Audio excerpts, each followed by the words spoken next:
as I understand it, at least what I've learned is that a lot of the Chinese are coming, a lot of the foreign nationals are coming, landing in Ecuador because there are no visa requirements.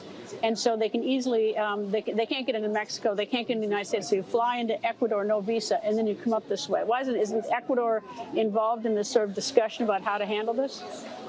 There's been a lot of pressure put on Ecuador to try to get them to change that visa thing, but they've refused so far.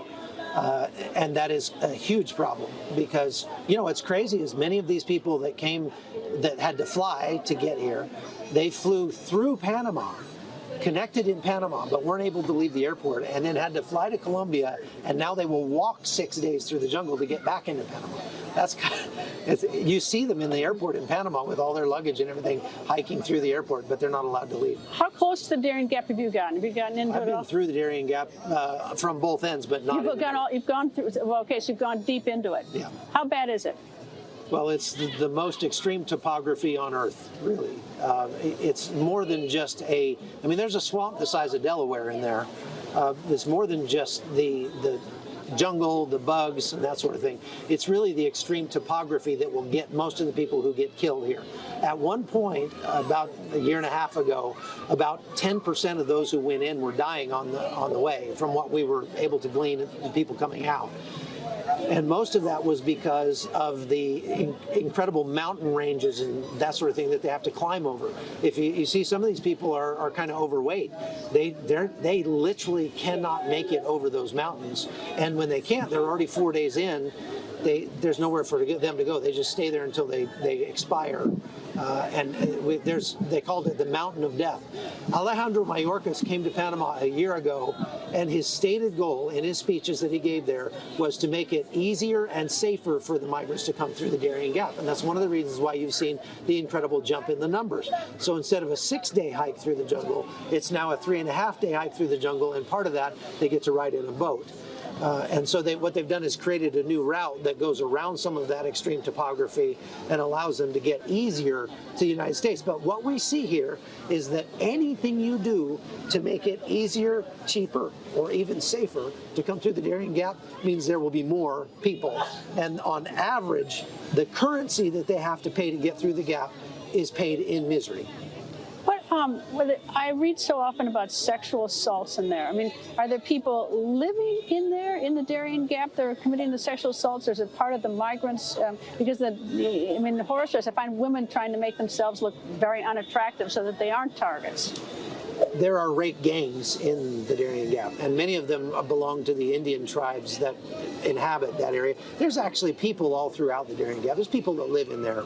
Lots of Indians, lots of criminals and narco traffickers and things like that, and people that just don't want to be found. And just recently, they uncovered a rape gang that was at least 8 guys that were affiliated, they say, with the Gulf Cartel, which is the largest cocaine trafficking organization in the world right now, here in Colombia. And their headquarters is in Acandí, right across the Bay of Urabá, right here. Those guys were stopping all of the migrants. They carried M16s, AK-47s, and pistols, and they were robbing everybody and raping the ones that they wanted to. And we have footage of the women that were raped coming out of the jungle, very distraught from that. The United Nations is actually handing out prophylactics here in Necoclí, condoms and abortion pills, to the migrants and saying, hey, at least if you're going to get raped, let's try to make it safer for you, rather than doing Where are they handing them out? I mean, it's like, you know...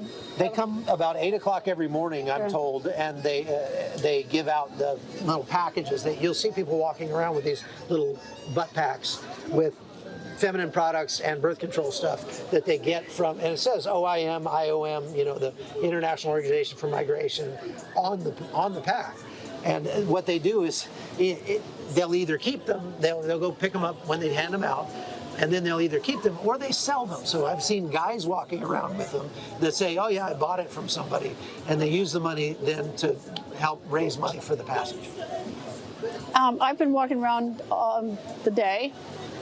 You told me in a conversation earlier that it gets dangerous when it gets dark. Does it get more dangerous? Get more dangerous. It gets more. Have I likely come in contact with drug cartel people today? I've been in and out. I already have. You already have. Yeah. Then, See, this is the thing that people don't understand is we talk about smugglers and we talk about narco traffickers as if they're this, like an army of people, like they wear uniforms or something. They don't. The smugglers is every person who is assisting these migrants to get across into the United States. So a smuggler might be the guy that runs the hotel. A smuggler is the people that are selling stuff here on the beach. The smugglers are the guys that drive the boats. It's an industry more than it's a conspiracy. Migration, it's a business. It is. Business here.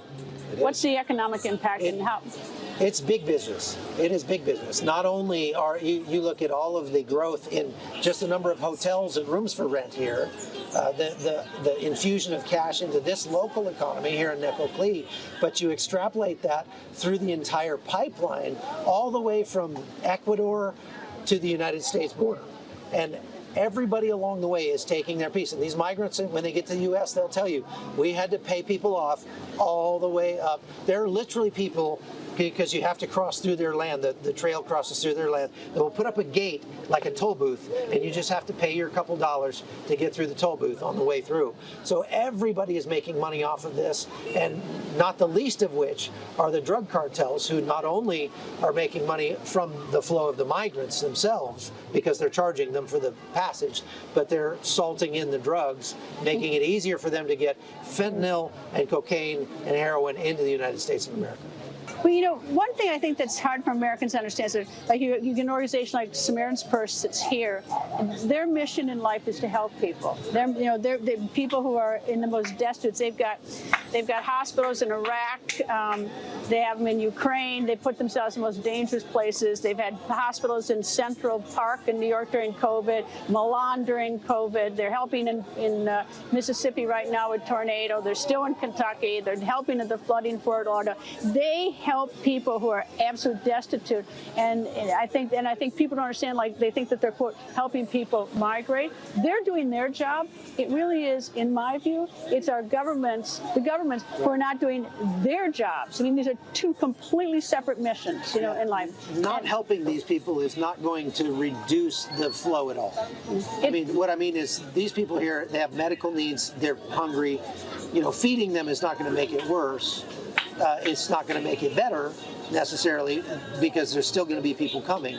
But suffice it to say that if the government of Panama or the United States or Colombia could stop this tomorrow, and we know that because we've seen it stopped. During COVID, Panama said, they put out the word, if you come into Panama during COVID, you will stay in a camp in the Darién jungle until COVID is over. And it stopped immediately. Nobody else came through the jungle. It just like that, turning off a switch. And that's all they'd have to do is if Panama put out the word that the United States is funding camps being built in the jungle, and if you come through here illegally, you will stay in a camp for at least a year until we allow you to move on, people would stop coming right now. If they said, if you bring a child through the jungle, we will arrest you and put you in prison, the children would stop coming right now. The governments create the pull factor that caused them to leave their good job in Ecuador or Brazil or Peru or Chile and decide to go to the United States now. The reason they're doing it now is because it's the gate is wide open, and they believe this is their time to take advantage of the opportunity to these are economic migrants. They're not fleeing war and oppression. They already fled war and oppression years ago, and they went to another place and they built a new life for themselves, and they were doing just fine. They are economic migrants. Every single one of these people coming through here is an economic migrant looking for more money, looking for a better job in the United States. Well, shame on the governments.